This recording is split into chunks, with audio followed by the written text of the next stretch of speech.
Hello guys, welcome to my channel Spidey Blogs. आज हमारे साथ है ध्रुव कौशिक और ये अपने एमडीआई गुड़गांव का इंटरव्यू एक्सपीरियंस शेयर करेंगे।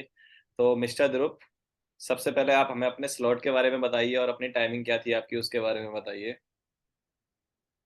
हाय श्रेयांश। तो मेरा स्लॉट 14 मार्च आफ्टरनून स्लॉट था, 2 बजे का। तो इसमें क्या था कि इसमें हमें 2 मेल आए थे। हम्म। एक मेल तो हमें कंफर्मेशन मेल था टेंटिव डेट्स के लिए, हम्म। जो कि 1 महीने पहले आ गया था मेरे पास। हम्म। वो उसमें जूम लिंक नहीं था। जूम लिंक हमें मिल रहा है 24 आवर्स प्रायर टू इंटरव्यू। ठीक है। और इसमें एक खास बात ये है कि जो हमें मेल आया था ना हम्म। जूम लिंक के लिए, उसमें हमें सेल्फ अटेस्ट करके अपने सारे डॉक्यूमेंट्स भेजने थे। सारे डॉक्यूमेंट्स उन्होंने मेंशन किए थे डॉक्यूमेंट्स को? हाँ, मेंशन किए थे उन्होंने डॉक्यूमेंट सारे अपने। हम्म। मैं स्क्रीनशॉट भी भेज दूंगा। ठीक है। सब्सक्राइबर सब देख पाएंगे। हम्म। तो क्या क्या डॉक्यूमेंट्स है वो। ठीक है। ठीक है। तो फिर हमें वो देने थे। जैसे मेरा पहले जो मेल आया था उसमें मेरा 2 बजे का था हम्म। टाइमिंग। पर जो बाद में जो लिंक वाला आया था मेल, उसमें मेरा चेंज करके 3:30 बजे कर दिया था। अच्छा, जो एक दिन पहले आपको मेल आया था हाँ, लिंक उसमें वाला। मुझे 3:30 बजे की टाइमिंग मिली थी। और इसमें अच्छी बात ये थी कि जैसे 3:30 बजे थे, मुझे हम्म। वेट नहीं करना पड़ा। 3:30 बजे मेरा इंटरव्यू स्टार्ट हो गया था। अच्छा, तो उन्होंने कुछ प्रायर नहीं बुलाया आपको कि 15 मिनट पहले ज्वाइन कराया, वैसा कोई सीन नहीं था? ऑन स्पॉट इंटरव्यू नहीं नहीं, स्टार्ट। बस उन्होंने पहले उन्होंने बोल दिया था कि आप 5 मिनट पहले अपनी प्रायर ज्वाइनिंग कर लेना। हम्म। तो मैंने अराउंड 3:25 ज्वाइन किया था, तो 3:30 पे मैं पैनलिस्ट मेरे सामने थे। हम्म। ठीक है। तो ये जो आपने डॉक्यूमेंट थे आपने बताया सारे सारे सेल्फ अटेस्टेड, उसी लिंक पे आपको रिप्लाई करना था, राइट? हाँ हाँ हाँ ठीक है। तो फिर जब ये आपका इंटरव्यू चालू हुआ, इंटरव्यू का आपका स्लॉट 14 मार्च। हाँ। ठीक है, और आपका स्लॉट था 3:25। 3:25 पे आपने थ्री ज्वाइनिंग थर्टी की थी। ठीक है। ज्वाइन। दो पैनलिस्ट थे, एक मेल एक फीमेल। और स्टार्ट मेल पैनलिस्ट ने किया था। तो वो आइस ब्रेकर था कि where are you right now. Okay. ठीक है। तो उन्होंने मैंने आपके बताया कि I am in my home town Hisar Haryana. Hmm. तो फिर उसने फिर हरियाणा से पिक किया कि what is Haryana famous for. Hmm. Like tell me 3 things which are famous in Haryana, which is Haryana famous for. तो फिर मैंने बताया कि कुरुक्षेत्र वॉर्स के लिए फेमस है। कुरुक्षेत्र की लड़ाई यहाँ पे हुई थी, पानीपत की लड़ाई यहाँ पे हुई थी। तो थोड़ा हंसने लग गए थे वो। तो मतलब स्टार्ट ही मतलब थोड़ा जोली टाइप से हुई थी। ठीक है। तो उसमें कुछ हिस्ट्री से रिलेटेड क्वेश्चन पूछा था आपसे, आपके स्टेट के बारे में? नहीं नहीं नहीं, वो नहीं नहीं नहीं। फिर इसके बाद उन्होंने पूछा था, ग्रीन रेवोल्यूशन से स्टार्ट कर दिया था उन्होंने सीधा ही कि आपने ग्रीन रेवोल्यूशन के बारे में पढ़ा है क्या। ठीक है। तो इसका जब आपने उनको आंसर तो दिया तो उसके ऊपर कुछ क्रॉस क्वेश्चनिंग हुई आपसे? हाँ हाँ हाँ, मतलब मेरा मेन इंटरव्यू ही ग्रीन रेवोल्यूशन पे चला था। पूरा मतलब इंटरव्यू? देखी जाए तो 50% तो 50% इंटरव्यू मेरा ग्रीन रेवोल्यूशन था, 50-40%। अच्छा तो अच्छा। उन्होंने पूछा कि ग्रीन रेवोल्यूशन के बारे में बताओ, तो मैंने बताया कि ग्रीन रेवोल्यूशन ऐसे से इंट्रोड्यूस हुआ था, इस वजह से इंट्रोड्यूस हुआ था। तो थोड़ा ये चला, मैंने 1.5-2 मिनट एक्सप्लेन किया था इस चीज को। हम्म।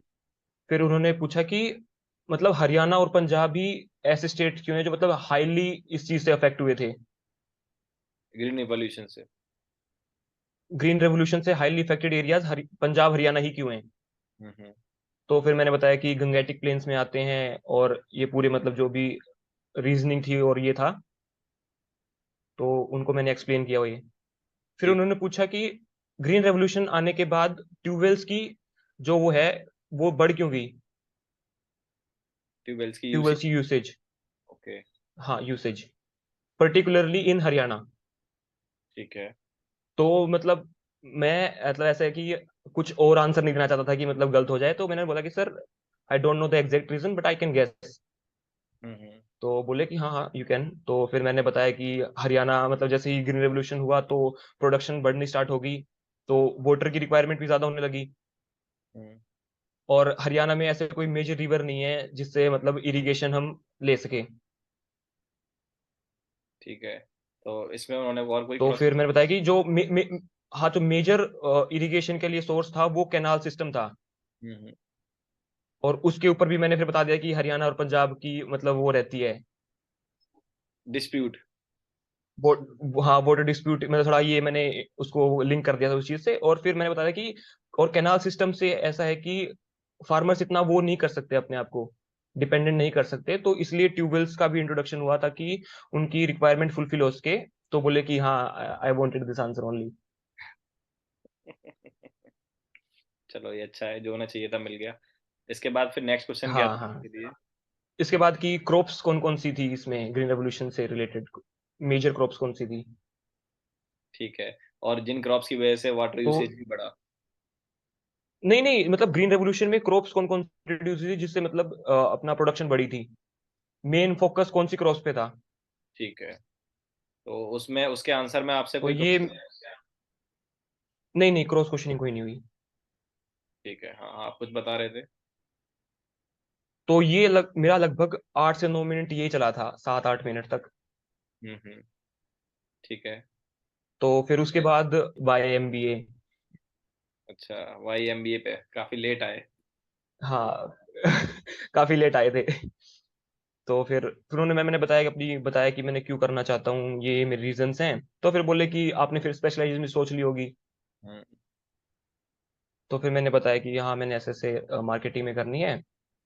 तो फिर यही कहते ही मैम बोली कि I will take over it sir, I will take over from here. तो मैम ने ही उसको मतलब वो सोचे हुए थे वो। मार्केटिंग पे आते ही मैम टेक ओवर कर देंगी और वो ग्रिल करेंगी। हाँ हाँ हाँ हाँ मैम, मैम में ही बोल पड़ी कि sir I will take it from here ठीक है तो तो। फिर उनके क्रॉस क्वेश्चन स्टार्ट हुए कि हम्म। मार्केटिंग ही क्यों करनी है। फिर मैंने बताया कि मतलब ऐसे ऐसे मैंने कोर्सेज किए हैं तो, और मेरे कॉलेज में भी काफी मार्केटिंग में मेरा काफी वो था, हम्म। इनपुट्स मैंने काफी दिए थे मार्केटिंग उस डोमेन में। तो फिर उन्होंने पूछा कि मार्केटिंग और सेल्स में डिफरेंस क्या होता है। यार मार्केटिंग और सेल्स में मुझसे भी पूछा गया था अभी रिसेंट में, किसमें पूछा था? कानपुर के इंटरव्यू में मार्केटिंग और सेल्स में डिफरेंस याद आया मुझे। ठीक है, तो तो इसके ये भी आंसर में काफी क्रॉस मतलब क्वेश्चनिंग की थी आपसे? क्रॉस क्वेश्चनिंग नहीं, मतलब ये इसके ऊपर एक्सटेंडेड क्वेश्चन आने स्टार्ट हो गए थे। मैंने बता दिया था कि मतलब मैंने पढ़ के गया था मैं थोड़ा बहुत, तो मैंने बता दिया था कि इसमें रेवेन्यू अपफ्रंट होता है, इसमें थोड़ा वेट करना पड़ता है, इसमें कस्टमर मेन फोकस होता है, उसमें सेल्स पर्सन मेन फोकस होता है। तो 3-4 डिफरेंस बता दिए थे मैंने। तो फिर हम्म। उसके बाद उन्होंने बताया कि उन्होंने पूछा कि अ, जो मार्केटिंग है वो नीड क्रिएट करती है या फिर नीड फुलफिल करती है। ठीक है। फिर? तो फिर मैंने बताया कि मैम ये दोनों ही होती हैं, मतलब ये म्यूचुअली एग्जिस्ट करते हैं। तो उन्होंने फिर एग्जांपल पूछा था मुझसे। ठीक है। तो फिर उसके ऊपर मैंने एग्जांपल दिया था, मतलब मैंने एक केस स्टडी पढ़ी थी कैडबरी की। तो मेरे हम्म। दिमाग में ही वही आ गई थी। हम्म। तो फिर मैंने उसको इनको एक्सप्लेन किया कि ऐसा देखा जाए तो कैडबरी जो चॉकलेट्स हमारी, वो एज इन एक FMCG प्रोडक्ट है, जिनका हमारे किसी फेस्टिवल उससे कोई लेना देना नहीं है। वो अपनी मार्केट स्टार्टिंग में जब आए थे उनका कोई लेना देना ही नहीं था। उन्होंने मार्केट क्रिएट किया पहले खुद, फिर खुद फिलफिल किया उसे। वो हाँ, उन्होंने उन्होंने अपना खुद का ही मार्केट क्रिएट किया। उनकी मार्केटिंग कैंपेन से उन्होंने इमोशंस जोड़े। जैसे ही रक्षाबंधन के बारे में उन्होंने बताया, मैंने उनको बताया मतलब कि याद ही जैसे हम कर लिया रक्षाबंधन के आपने। बारे में सोचते हैं, हम्म। हाँ तो हमारे ध्यान में ही पहला गिफ्ट कैडबरी आता है। ये मार्केट उन्होंने खुद क्रिएट किया तो है। उन्होंने खुद अपनी मार्केट क्रिएट की है। तो फिर बोले कि उसके ऊपर उन्होंने काफी मतलब सेटिस्फाई लगे थे मुझे। हम्म। तो फिर एक रैंडम क्वेश्चन आ गए थे उनके कि जो टर्म्स पूछे उन्होंने मुझसे कि digital divide, what is digital divide. Hmm. तो फिर मैं वही था कि मैं पता नहीं, मैं गैस कर सकता हूँ। तो फिर पीछे से सर बोले कि हाँ हाँ यू आर गुड एट गेसिंग तो ठीक है। फिर मैंने बताया कि मतलब digital divide as in terms में हम देखें तो एक डिस्पैरिटी होती है कि मतलब यूसेज ऑफ इलेक्ट्रॉनिक्स या फिर इंफॉर्मेशन लगा लो किसी ठीक। दो रीजन्स के बीच में या फिर किसी दो पर्टिकुलर इंडिविजुअल्स के बीच में, तो ये डिजिटल डिवाइड हो सकता है। तो फिर फॉर्चुनेटली वही था बच गए। बच गए। फिर उसके बाद उन्होंने पूछा था ग्लास सीलिंग क्या होती है। Glass ceiling. ग्लास सीलिंग पे अचानक क्यों शिफ्ट हो गए? ग्लास, आपके एकेडमिक से रिलेटेड था क्या ये कुछ? वो मतलब वो नहीं नहीं नहीं नहीं नहीं, ये मतलब जनरल टर्म है। मुझे पता नहीं था, मैं गेस भी नहीं कर सकता था इस चीज को। तो हाँ। मैंने कहा, मैं sorry ma'am, I don't no. तो उसके बाद मैंने चेक किया कि ग्लास सीलिंग होती क्या है। तो ग्लास सीलिंग होता है, ये भी एक टाइप की डिस्क्रिमिनेशन होती है। ये डिस्क्रिमिनेशन ऐसे होती है कि एक इंडिविजुअल है जो कि कैपेबल है अपनी ऑर्गेनाइजेशन में, हम्म। बट उसको प्रमोशन या फिर वो नहीं मिल रही है ड्यू टू द डिस्क्रिमिनेशन हम्म। और रेसिज्म लगा लो या फिर डिस्क्रिमिनेशन लगा लो, तो ग्लास सीलिंग कहते हैं उसको। ओके। मुझे लगा कुछ ये अलग ही चला गया, कुछ सिविल सिविल इंजीनियरिंग के काम की चीज है ये, कुछ ग्लास सीलिंग। नहीं नहीं नहीं नहीं नहीं नहीं नहीं नहीं। अच्छा है। ठीक है, फिर इसके बाद और आपने क्या फिर पूछा? उन्होंने पूछा कि फिर उन्होंने इससे पहले पूछा था मुझसे कि मार्केटिंग रिसर्च कंपनीज कौन कौन सी हैं इंडिया में, आप ठीक है। नाम ले सकते हो कि नहीं का। ठीक है। तो फिर उसके बाद उन्होंने पूछा कि नेम एनी 5 फीमेल एंटरप्रेन्योर्स। ठीक है। तो वो 3 तो मैंने शार्क टैंक से ही ले दी। यही बोलने वाला था मैं भी, दो तीन तो शार्क टैंक से ही याद आ जाते हैं कि हाँ, शार्क टैंक तो मुझे पता है 3 बहुत तो शार्क बड़ी टैंक से याद आ गई चीज़ थी। फिर एक फाल्गुनी नायर याद आ गई थी मुझे, नायिका की। है। ठीक है। और फिफ्थ? तो उस टाइम पे मैं 4 ही बता पाया था। ओके। ठीक है, उस टाइम पे चार तो बता फिर दिए। उसके बाद उन्होंने 4, हाँ मतलब एज इन ठीक था। फिर उसके बाद उन्होंने फाइनेंस मिनिस्टर पूछा मुझसे, क्या होता है, कौन कौन है फाइनेंस मिनिस्टर, कौन है। हम्म। तो फिर मैंने जैसे बताया कि डॉक्टर बोला मैंने उनको। तो मैम ने क्रॉस क्वेश्चन, मतलब थोड़ा वो चाह रही थी वो मुझे पूछना, hmm. Is he really a doctor. तो मैं कहा yes ma'am, he has an is doctorate. तो बोली ओके ओके। तो फिर उसके बाद उन्होंने कॉमर्स एंड इंडस्ट्री मिनिस्टर पूछा था। ठीक है। मिनिस्टर्स के नेम पूछ लिए आपसे, मतलब ये दो तीन? हाँ, ये मतलब रैंडम, इसके बाद रैंडम चला गया था कि मतलब कुछ भी पूछ रहे थे।